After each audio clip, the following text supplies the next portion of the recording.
अस्सलाम वालेकुम व्यूअर्स, मैं आप सबको अपने चैनल में खुशामदीद कहती हूँ और आप सबसे रिक्वेस्ट करती हूँ कि आपने अगर अब तक मेरे चैनल को सब्सक्राइब नहीं किया तो प्लीज़ मेरे चैनल को सब्सक्राइब करें और मेरे वीडियो पे लाइक और शेयर ज़रूर करें। Okay friends, thank you. आते हैं हम आज की वीडियो की तरफ। आज मैं आपके साथ एक ऐसा अमल शेयर करने जा रही हूँ। वो लोग जिनके यहाँ बेटियाँ हैं और बेटा नहीं है, वो लोग जो बेटे के ख्वाहिशमंद हैं और चाहते हैं कि अल्लाह पाक उनके घर बेटा अता फरमाए, वो लोग इस कुरानी अमल को ज़रूर करें। इंशाल्लाह आपके यहाँ ज़रूर बेटा होगा। बीवी को चाहिए कि वो जुमेरात के दिन रोज़ा रखे। रोज़ा रखने के बाद बीवी ने अव्वलो आखिर दुरूद इब्राहीम के साथ 7 मरतबा सूरत मुज़म्मिल पढ़नी है।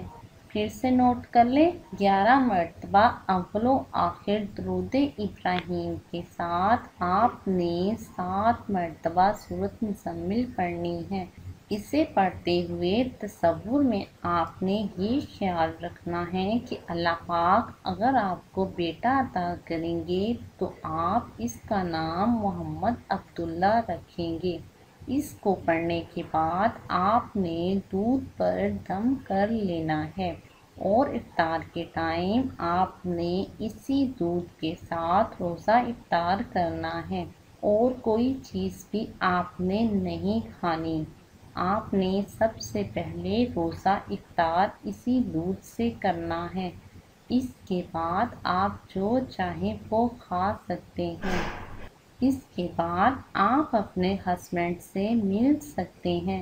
मिलने से पहले आप अपने हस्बैंड से कहिएगा कि वो एक बार सूरत मुज़म्मिल पढ़कर अपने पूरे जिस्म पर दम कर लें।